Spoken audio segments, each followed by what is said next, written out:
Heureux de vous accueillir pour la vidéomélie de ce dimanche sur notre chaîne de Stockal-au-Bois.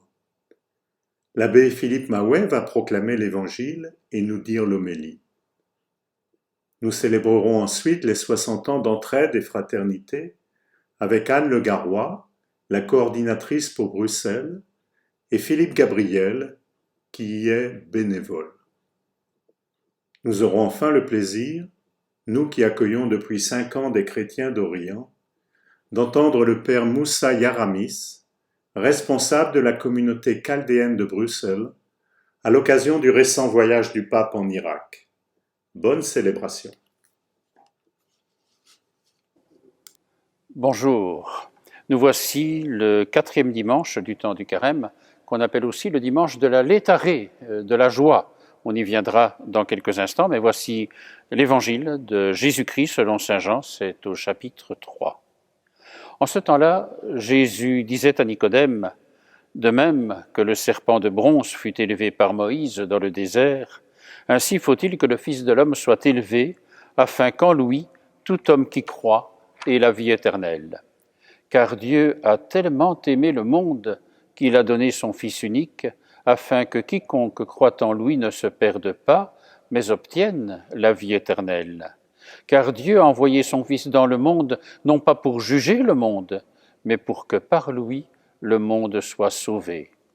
Celui qui croit en lui échappe au jugement, celui qui ne croit pas est déjà jugé du fait qu'il n'a pas cru au nom du Fils unique de Dieu. Et le jugement, le voici. La lumière est venue dans le monde, et les hommes ont préféré les ténèbres à la lumière, parce que leurs œuvres étaient mauvaises. Celui qui fait le mal déteste la lumière, il ne vient pas à la lumière de peur que ses œuvres ne soient dénoncées. Mais celui qui fait la vérité vient à la lumière pour qu'il soit manifeste que ses œuvres ont été accomplies en union avec Dieu. Acclamons cette parole de Dieu. Louange à toi, Seigneur Jésus. Frères et sœurs, ce dimanche est le dimanche de la létharée, c'est-à-dire la moitié du carême, et c'est un dimanche de joie pour dire l'espérance qui est la nôtre lorsque nous marchons ainsi vers la fête de Pâques au cœur du carême. Et notez qu'il y a au milieu de l'Avent, vers Noël, aussi un dimanche de joie qu'on appelle Gaudété, et au milieu du carême, ce dimanche de létharée, et c'est donc ce jour d'aujourd'hui, et nous sommes déjà à la moitié du chemin qui nous conduit à la fête de Pâques.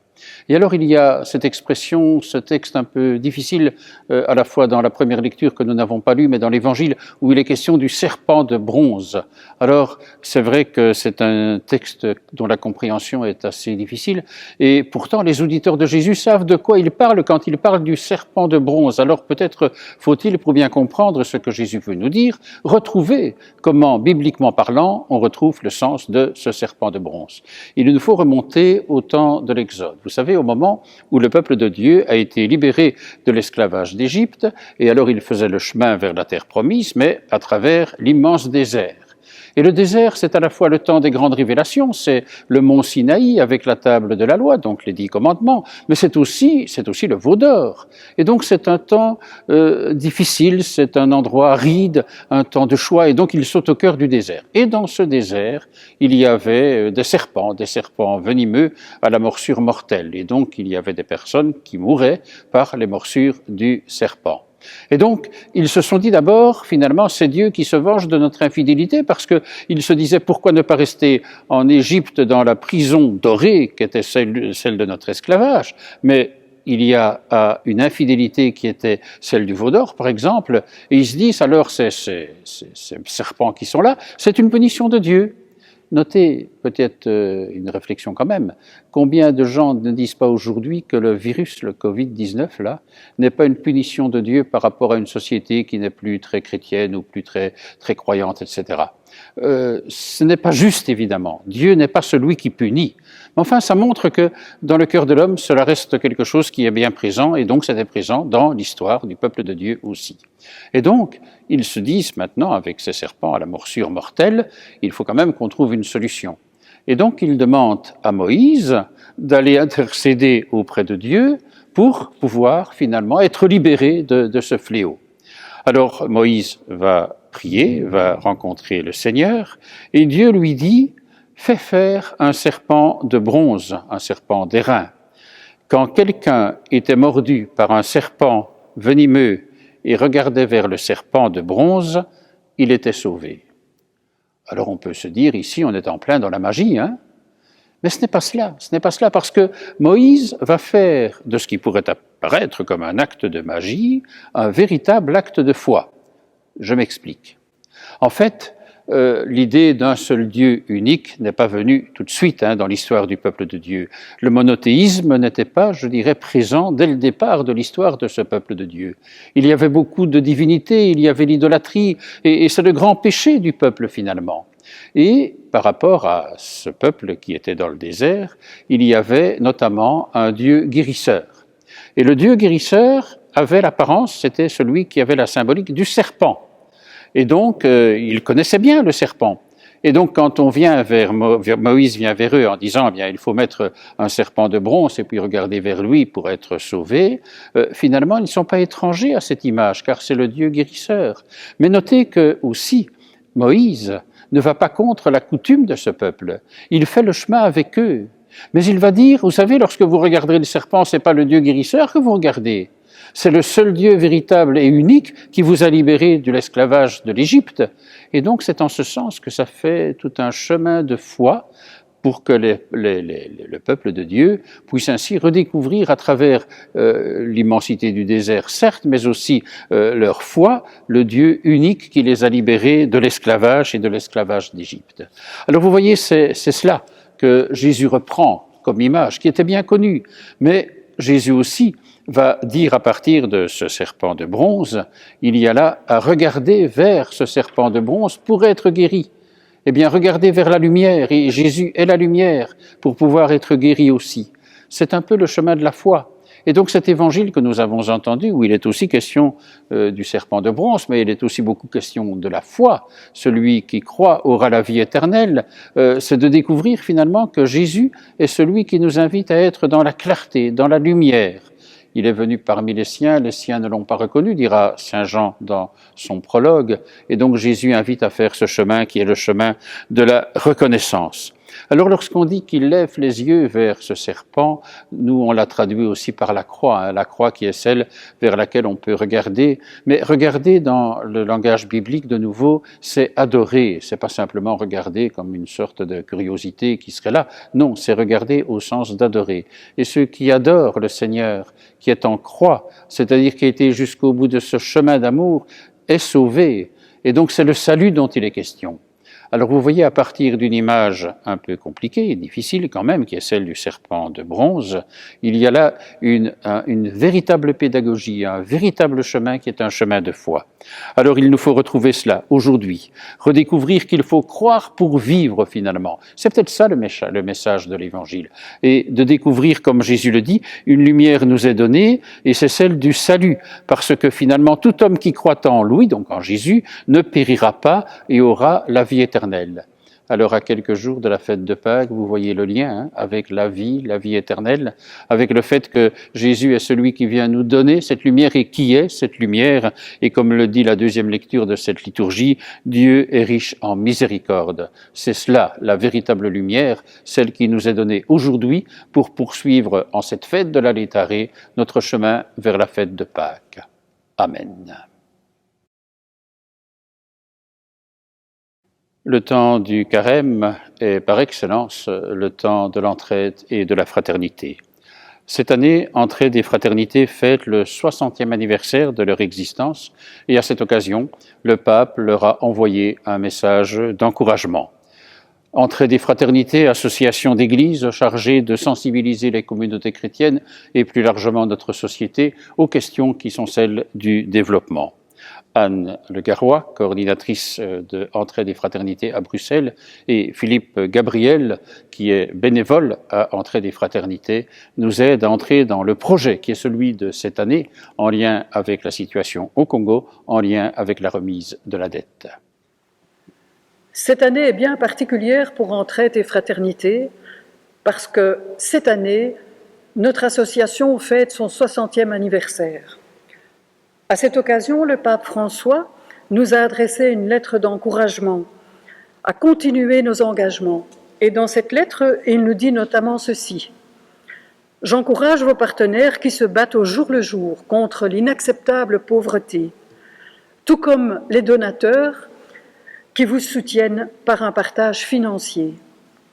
Nous avons tous et toutes un même objectif, construire un monde plus juste et plus fraternel. » Alors Philippe, dans quelles circonstances a été créée Entraide et Fraternité? Alors on est en 1960, c'est l'indépendance du Congo, le pays va mal, il y a la famine au Kasaï, et l'évêque du Kasaï interroge les évêques de Belgique et demande « Est-ce que vous ne pourriez pas nous aider dans le cadre de cette famine ?» Famine supposée provisoire. Les évêques et la conférence épiscopale de Belgique répondent directement « oui » en disant « on va faire une collecte spéciale lors du carême pour vous aider et vous soutenir dans ces difficultés. » Et c'est comme ça qu'est née Entraide et Fraternité. Philippe, quel est le lien entre la création d'Entraide et Fraternité et notre campagne de cette année-ci sur l'annulation de la dette au Congo? Pourquoi encore en 2021, on parle de l'annulation de la dette au Congo? Alors il faut savoir qu'au moment de l'indépendance du Congo, il y avait des dettes importantes qui avaient été contractées pour justement assurer le développement du Congo. Alors que dans ces dettes, il y avait à supporter la création des infrastructures routières, la création du barrage d'Inga, par exemple, et mettre en place toutes les structures. Cette dette, elle est toujours présente aujourd'hui. Or, cette dette qui avait été engagée à ce moment-là, elle servait essentiellement les sociétés occidentales qui avaient prêté l'argent ou les sociétés, le FMI et la Banque mondiale, qui avaient aidé à ce développement. Les profits qui sont venus des investissements qui avaient été faits ont été repris par ces entreprises occidentales et jamais les Congolais n'ont profité des bénéfices, par exemple, de l'exploitation minière, par exemple, de l'exploitation agricole qui exportait donc des produits, de l'exportation du bois, etc. Et donc, cette dette, en fait, les Congolais n'en ont jamais profité. Donc, ce sont des Occidentaux qui ont payé qui ont prêté pour les investissements et puis qui ont pris les profits, alors que ces profits devraient être attribués au Congo. Et donc, c'est pour ça qu'aujourd'hui, on continue à se battre pour l'annulation de cette dette. Alors, Philippe, tu as eu l'occasion, il y a 3 ans, d'aller à la rencontre des paysans et paysannes congolais dans le cadre d'un voyage d'immersion avec Entraide et Fraternité. Vous étiez à plusieurs à aller à la rencontre de ces associations qu'Entraide et Fraternité soutient. Mais qu'est-ce qu'elles font, ces associations, et quel est ton ressenti par rapport à ce voyage que tu as eu l'occasion de faire? Oui, je voudrais d'abord dire que j'ai fait mon service militaire comme volontaire dans les pays en voie de développement, comme on disait à l'époque. Et donc, j'ai été au Katanga, où j'ai découvert ce merveilleux pays qu'est le Congo, avec toutes ses richesses. Et il y a 3 ans, je suis retourné, donc dans le cadre d'un voyage d'immersion pour Entraide et Fraternité, et devant Bukavu, je vous avoue que j'avais envie de pleurer, tellement la situation s'était dégradée. Et donc, une ville qui avait 300 000 habitants à l'époque en a maintenant près de 2 millions et aucun investissement n'a été fait pour apporter l'électricité, pour apporter l'eau, pour développer économiquement la région. Et donc, on voit là que cruellement, il manque d'investissement pour faire en sorte que la population congolaise puisse mieux vivre. Et donc, j'ai découvert les partenaires d'entraide et fraternité. Ces partenaires sont des partenaires formidables. Ce sont des partenaires diplômés, ce sont des partenaires compétents qui accompagnent les populations et qui accompagnent tous les groupes de villageois qui défendent l'agriculture familiale et qui font de la culture maraîchère, qui font de l'agroécologie, qui cultivent leurs champs et qui font en sorte de se prendre en main et qui ne comptent pas sur les autres pour faire en sorte que leur vie s'améliore. Et vraiment, c'est important de continuer à les soutenir. Ils soutiennent des centaines de familles dans la région du Sud Kivu, région où essentiellement Entraide et Fraternité est actif. Et donc, il y a le thème sur l'annulation de la dette et il y a aussi le Congo. Par rapport à cette annulation de la dette, en tant que chrétiens, qu'est-ce que nous pouvons faire très concrètement maintenant dans le carême de partage? Alors, demander l'annulation de cette dette. Pourquoi faut-il demander l'annulation de cette dette? Parce que cette dette correspond à des investissements qui ont été faits par la Belgique au départ pour développer le Congo, mais le profit du développement du Congo, il a bénéficié aux entreprises belges, pas aux Congolais. Et donc, et maintenant, les Congolais se trouvent avec cette dette qui ne leur a pas profité du tout. Au contraire, ça leur nuit. Pourquoi est-ce que ça leur nuit? Parce que l'ouverture des marchés est telle que le prix de vente de leurs produits dépend du marché international et vous savez que les matières premières, souvent, les prix chutent et donc ça ne profite absolument pas au Congo. Donc il faut absolument annuler cette dette. Alors il y a l'annulation de la dette, mais il y a aussi le soutien à ces 7 associations partenaires qu'Entraide et Fraternité met en avant cette année-ci. Alors il y a les collectes des 13 et 14 mars, il y a les collectes des 27 et 28 mars aussi. Je pense qu'on peut dire aussi, parce que nous sommes en période de confinement, Philippe, que ça vaut la peine d'aller voir sur le site de Entraide et Fraternité, donc www.entraide-et-fraternité.be, parce qu'il y a moyen de soutenir financièrement en ligne ces associations. Et il y a aussi un travail d'éducation qui est mené avec les communautés chrétiennes, avec des visioconférences, et donc toutes ces informations, vous les retrouvez sur le site d'Entraide et Fraternité. Il est vrai que le carême de partage, c'est un temps privilégié dans nos vies pour se rapprocher de Dieu et préparer Pâques. C'est aussi un temps où nous sommes invités, avec les hommes et les femmes du Congo, à être des semeurs de paroles, mais aussi des semeurs d'actes d'espérance.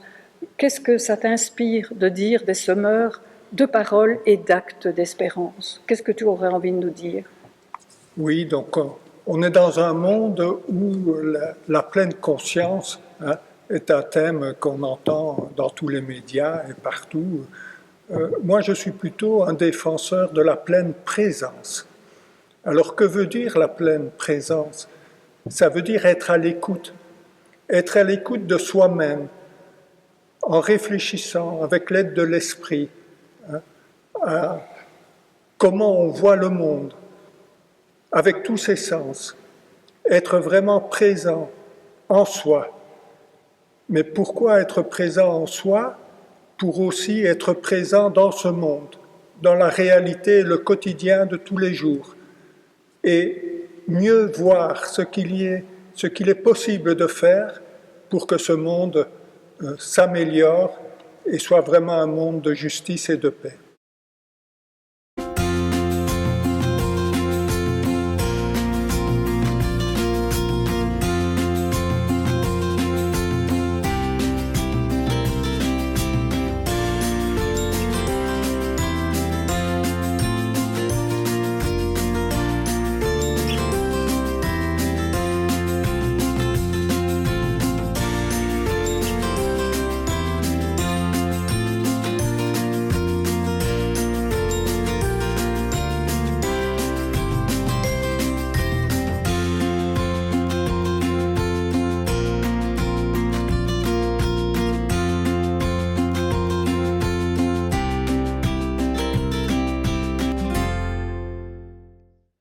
Merci à Anne Le Garois et à Philippe Gabriel de nous avoir aidés à trouver un petit peu les chemins qui sont ceux du développement, de la paix, grâce à Entrée des Fraternités. Et bon anniversaire, puisque c'est le 60e anniversaire de l'association Entrée des Fraternités.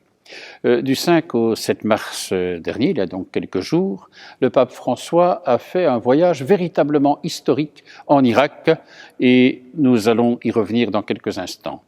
Vous savez, cette terre d'Irak est un des berceaux du christianisme et les trois religions monothéistes que sont le christianisme, le judaïsme et l'islam s'y retrouvent autour de la figure d'Abraham. Oh, certes, il y a des différences, ne faisons pas des simplismes et des concordismes trop réducteurs, mais il y a cette figure d'Abraham qui est capable de rassembler les trois religions monothéistes. Et puis aussi, aujourd'hui, c'est un appel finalement en cette terre à un dialogue interreligieux qui est plus qu'urgent, plus que nécessaire. Et donc, nous voulons nous associer à tout ce qui a été vécu avec le pape durant ce voyage en Irak, et nous voulons aussi y associer tous les chrétiens chaldéens qui sont aussi pour la plupart originaires d'Irak et qui habitent Bruxelles. Et avec le père Moussa Yaramis, il y a ici une communauté près de la place Mézère, à Scarbeck, à l'église Sainte-Thérèse, qui est très vivante. Et donc c'est le témoignage maintenant du père Moussa Yaramis qui nous est donné pour mieux connaître cette communauté chaldéenne catholique ici au cœur de Bruxelles.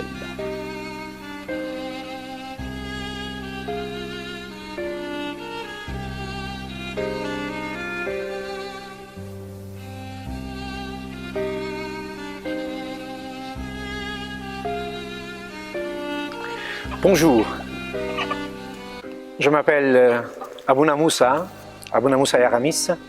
Je suis le prêtre responsable de l'église chaldéenne ici à Bruxelles surtout, mais pour toute la Belgique. Je suis le prêtre coordinateur d'une communauté chaldéenne catholique dont on en a parlé maintenant avec la visite de notre Saint-Père en Irak beaucoup, mais qu'on ne connaît pas assez, ni même ici à Bruxelles on ne connaît pas assez malheureusement. Donc notre paroisse se trouve dans la paroisse Sainte-Thérèse d'Avila, qu'on a changé le nom pour la communauté chaldéenne qui est devenue plutôt l'église Mar Abdai et Mar Mari, les deux disciples de saint Thomas apôtre, puisque notre église a été évangélisée, la région de la Mésopotamie qui est entre le Tigre et l'Euphrate, qui naît en sud-est de la Turquie et qui se jette dans le golfe Persique. Donc l'Irak actuel, un peu de la Syrie, un peu de l'Iran, la Mésopotamie, a été évangélisée par saint Thomas et ses apôtres, Mar-Abdai et son disciple Marmari.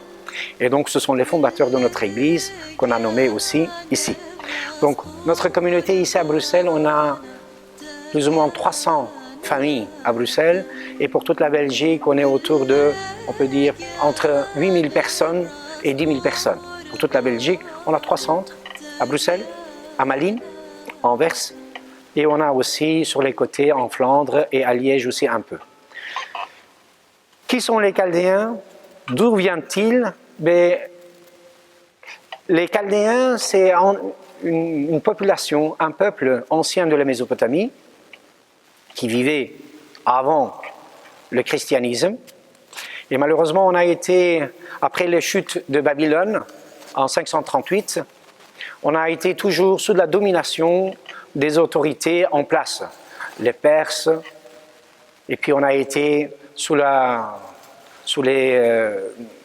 Romains, les Arabes qui sont arrivés avec l'Empire ottoman. On a toujours vécu en fait sous l'autorité, sous la domination de différents dominateurs de cette époque. Aujourd'hui, les Assyro-Chaldéens, ou les Chaldéens, parce que depuis 1553, une partie de notre église, qu'on appelait l'église d'Orient, s'est rattachée à Rome en reconnaissant la primauté du pape. Donc on est devenu catholique, pleinement catholique.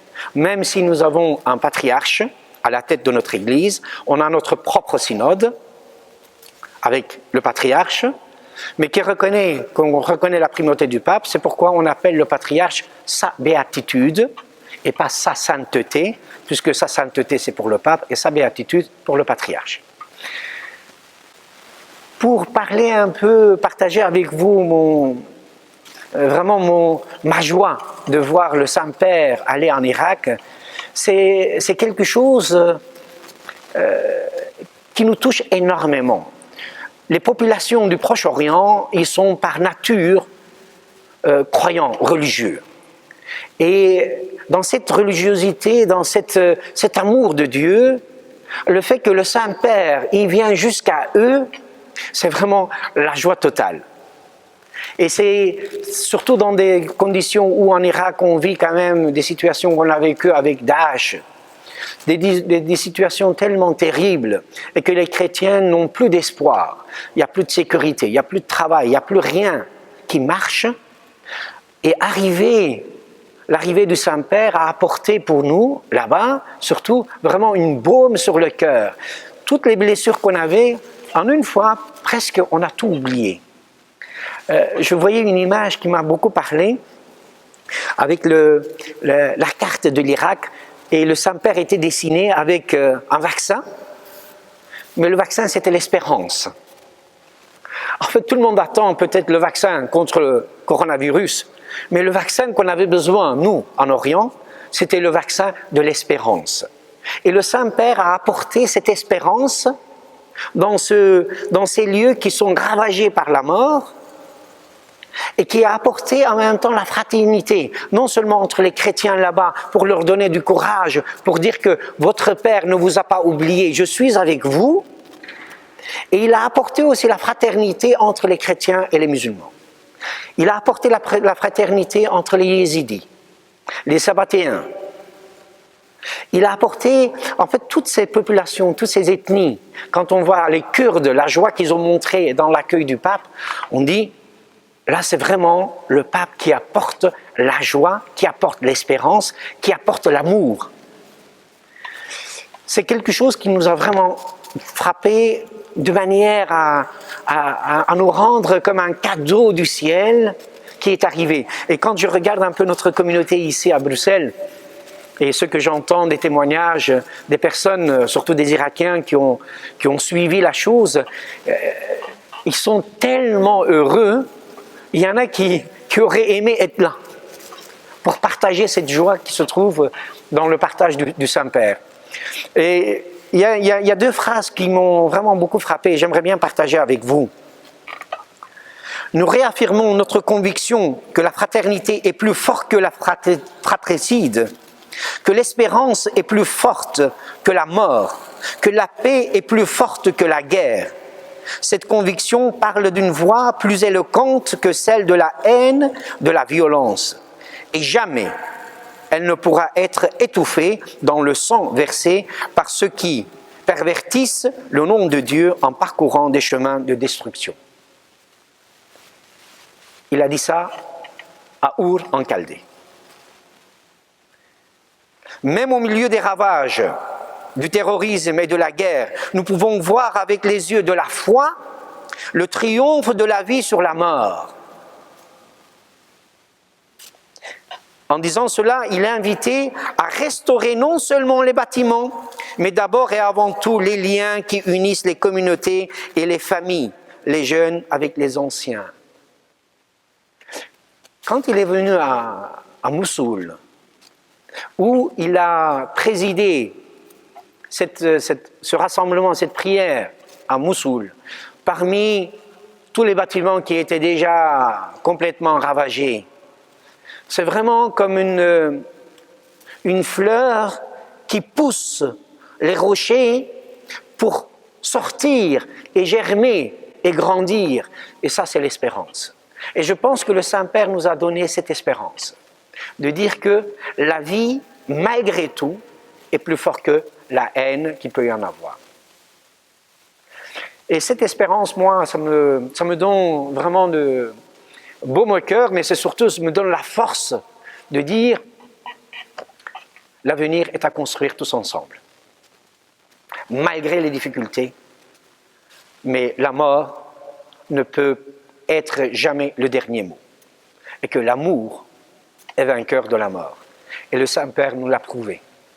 Surtout qu'en ce moment de Covid, de pandémie, où finalement tout le monde a peur de sortir, tout le monde a peur de... On est vraiment comme les disciples après l'ascension de Jésus, on est enfermés dans nos cénacles. et qu'on a besoin le souffle de l'Esprit pour ouvrir les portes. Et le Saint-Père, c'est ça qu'il a fait en Irak. Et aujourd'hui, tout le monde s'est retourné vers l'Irak. Tout le monde voit l'Irak. Tout le monde voit ces populations.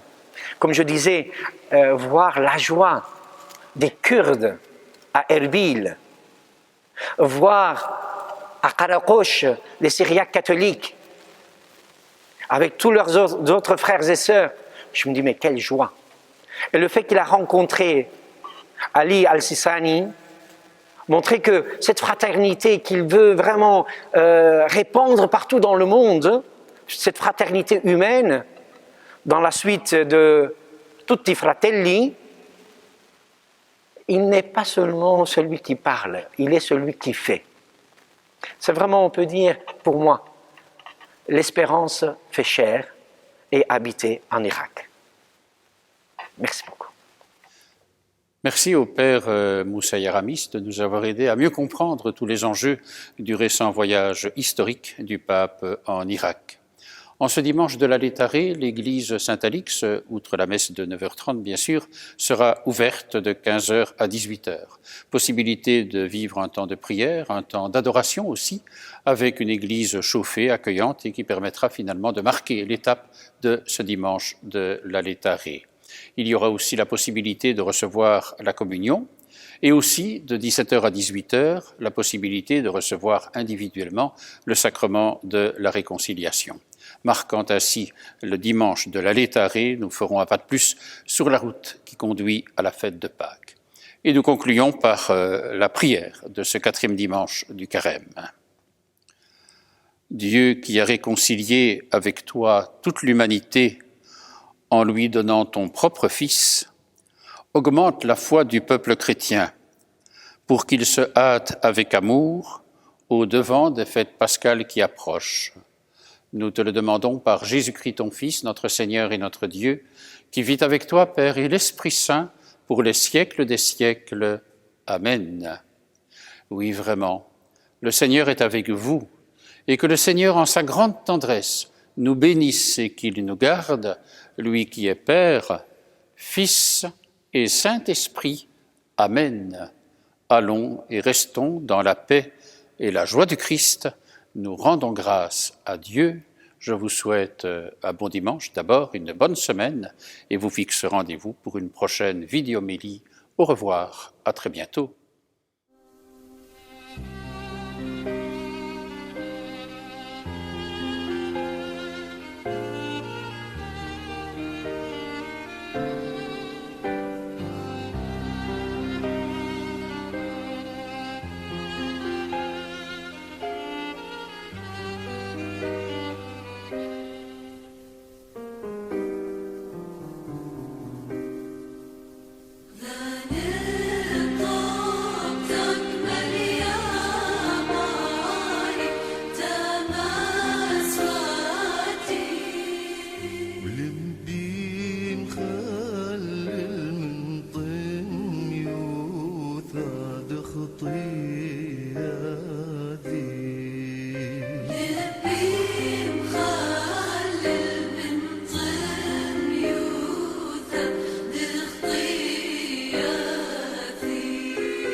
صور الجابوف قال لا شوقتي هيو الجاب وحبوب شعر جواياثي هيو الجاب وحبوب شعر